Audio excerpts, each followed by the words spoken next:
छात्रा मौत मामले में बड़ा खुलासा जिसने पूरे केस की दिशा ही बदल डाली।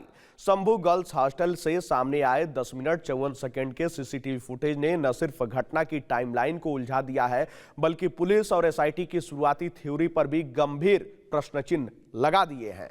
यह फुटेज 6 जनवरी को दोपहर 3:50 से 4:01 के बीच का है, लेकिन इसी छोटे से समय खंड ने जांच की दिशा, विश्वसनीयता और पारदर्शिता तीनों को कटघरे में खड़ा कर दिया है। पुलिस के शुरुआती बयान में दावा किया गया था कि छात्रा को दोपहर करीब 2 बजे अस्पताल ले जाया गया, लेकिन सीसीटीवी फुटेज साफ तौर पर दिखाता है कि छात्रा 4 बजे तक हॉस्टल परिसर में ही मौजूद थी। फुटेज के अनुसार 3:50 पर छात्रा के केबिन के बाहर हलचल शुरू होती है। 3:58 पर केबिन का गेट खुलता है। 4:01 पर छात्रा को बेहोशी की हालत में गोद में उठाकर बाहर ले जाया जाता है। यह सिर्फ मिनटों की नहीं, पूरे 2 घंटे की विसंगति है, जो मेडिकल जांच, कानूनी प्रक्रिया और क्राइम सीन की विश्वसनीयता सब कुछ प्रभावित करती है। सवाल यह है कि अगर छात्रा 4 बजे तक हॉस्टल में थी तो 2 बजे अस्पताल पहुंचने का दावा कैसे किया गया?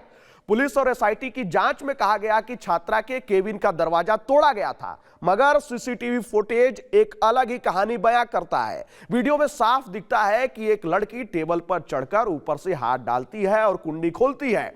इससे यह स्पष्ट होता है कि दरवाजा तोड़ा नहीं गया, केबिन का लॉक ऊपर से खोला और बंद किया जा सकता है। यहीं से एक बड़ा सवाल उठता है, क्या घटना से पहले या उस दौरान कोई ऐसा व्यक्ति कमरे में गया था जिसे इस लॉक के मैकेनिज्म की जानकारी थी? 5 जनवरी रात 9:30 बजे से लेकर 6 जनवरी शाम 4 बजे तक कमरे में किसी के आने जाने की कोई पुख्ता जानकारी या फॉरेंसिक पुष्टि अभी तक सामने नहीं आई है।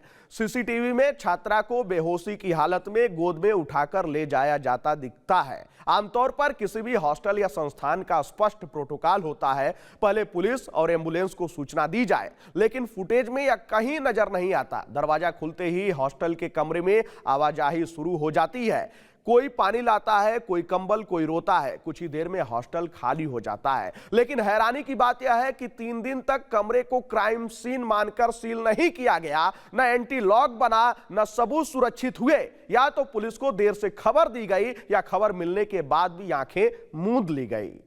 फुटेज में कई किरदार हैं, पहले लड़कियां, फिर महिलाएं और बाद में एक पुरुष। कोई निर्देश देता दिखता है, कोई चुपचाप आदेश मानता है, लेकिन जांच में आज तक यह साफ नहीं किया गया कि फैसले किसने लिए। वह लड़का कौन था जो छात्रा को उठाकर ले गया? उसने किस आधार पर कहा कि लड़की सो रही होगी? अब तक वही सीसीटीवी सामने आया है जो 3:50 के बाद का है। इससे पहले क्या हुआ, क्यों नहीं दिखाया जा रहा है? क्या पहले का सीसीटीवी फुटेज किसी और कहानी की ओर इशारा करता है? जब मामला इतना संगीन है तो पूरा सच सामने लाना ही इकलौता इंसाफ है। कम से कम माँ बाप को तो यह हक मिलना चाहिए कि वे देखें कमरे में जाने के बाद हर एक मिनट में आखिर क्या क्या हुआ था। खैर, इस सीसीटीवी फुटेज ने इस पूरे मामले की गुत्थी को उलझा दिया है और अब केस की दिशा भी मुड़ चुकी है। खैर, इस पूरे खबर को लेकर आपकी क्या राय है? आप अपनी राय कमेंट बॉक्स में हमारे साथ जरूर साझा कीजिएगा।